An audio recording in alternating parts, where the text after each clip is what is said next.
Hi, എല്ലാവർക്കും സ്വാഗതം. ഇസ്ലാമിക വിശ്വാസത്തെ യുക്തി കൊണ്ട് അളക്കാൻ പറ്റുമോ, അല്ലെങ്കിൽ വിശ്വാസപരമായ കാര്യങ്ങളെക്കുറിച്ച് നമുക്ക് തർക്കിക്കാമോ?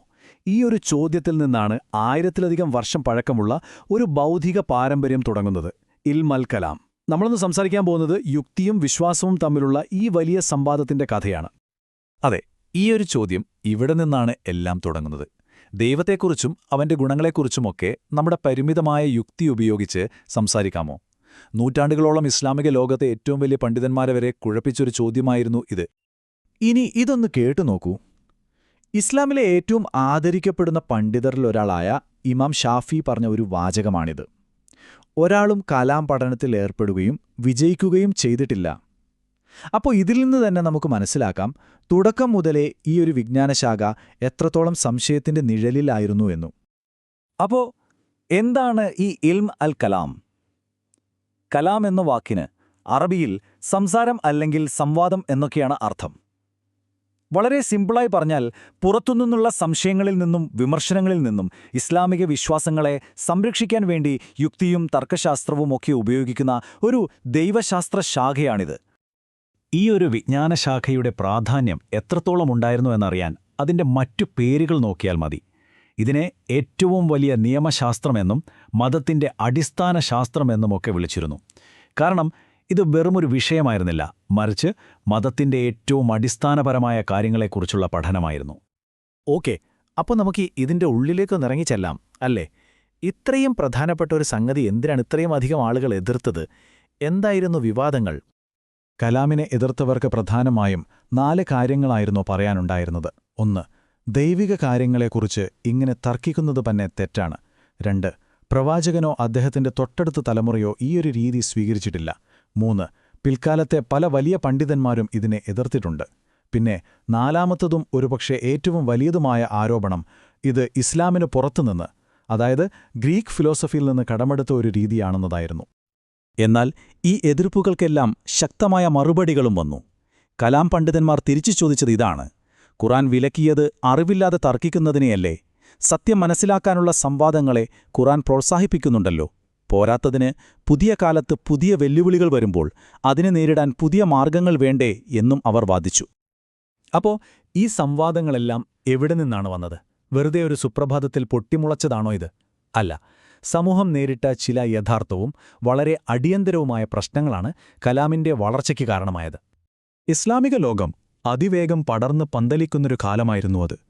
പേർഷ്യൻ സാമ്രാജ്യവും ബൈസാന്റൈൻ സാമ്രാജ്യത്തിന്റെ പല ഭാഗങ്ങളും ഇസ്ലാമിക ഭരണത്തിന് കീഴിൽ വന്നപ്പോൾ അവിടുത്തെ ഗ്രീക്ക് ഫിലോസഫിയും സൊറോസ്ട്രിയനിസവും ക്രിസ്ത്യൻ ദൈവശാസ്ത്രവുമൊക്കെ പുതിയ ചോദ്യങ്ങളും വെല്ലുവിളികളും ഉയർത്തി. ഇതിനെയെല്ലാം പ്രതിരോധിക്കാൻ ഒരു വ്യവസ്ഥാപിതമായ മറുപടി അത്യാവശ്യമായി വന്നു. ഉള്ളിൽ നിന്ന് വന്നൊരു വലിയ ചോദ്യത്തിന്റെ ഉദാഹരണമാണിത്. ഒരു മുസ്ലിം ഒരു വൻ പാപം ചെയ്താൽ പിന്നെ അയാളുടെ അവസ്ഥ എന്താകും? ഈയൊരു ചോദ്യം ഇസ്ലാമിക സമൂഹത്തിൽ വലിയ ഭിന്നതകളുണ്ടാക്കി. ഖവാരിജുകൾ പറഞ്ഞു അയാൾ അവിശ്വാസിയായി. മുർജിഅ വിഭാഗം പറഞ്ഞു അതൊന്നും നമ്മൾ തീരുമാനിക്കേണ്ട, വിധി ദൈവത്തിന് വിട്ടുകൊടുക്കാം.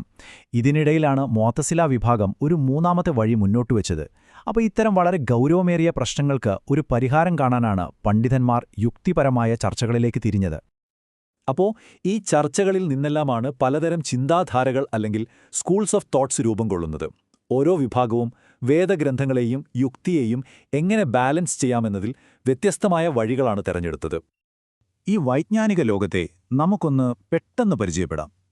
ഒരു സൈഡിൽ യുക്തിക്ക് ഏറ്റവും കൂടുതൽ പ്രാധാന്യം കൊടുത്ത മുഅ്തസില വിഭാഗം, മറ്റേ അറ്റത്ത് അല്ല, വേദഗ്രന്ഥത്തിൽ പറഞ്ഞിരിക്കുന്നത് അതേപടി അക്ഷരാർത്ഥത്തിലെടുക്കണം എന്ന് വാദിച്ച ദാഹിരികൾ.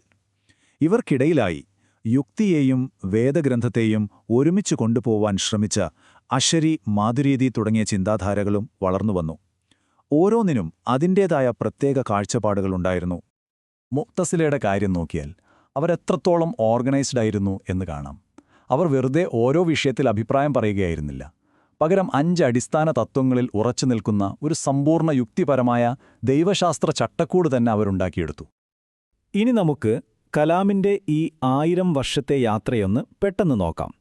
കാലം മാറിയതിനനുസരിച്ച് ഈ വിജ്ഞാനശാഖയ്ക്ക് എന്തു മാറ്റങ്ങളാണ് സംഭവിച്ചത്? ഇതൊരു സിനിമയുടെ കഥ പോലെയാണ്.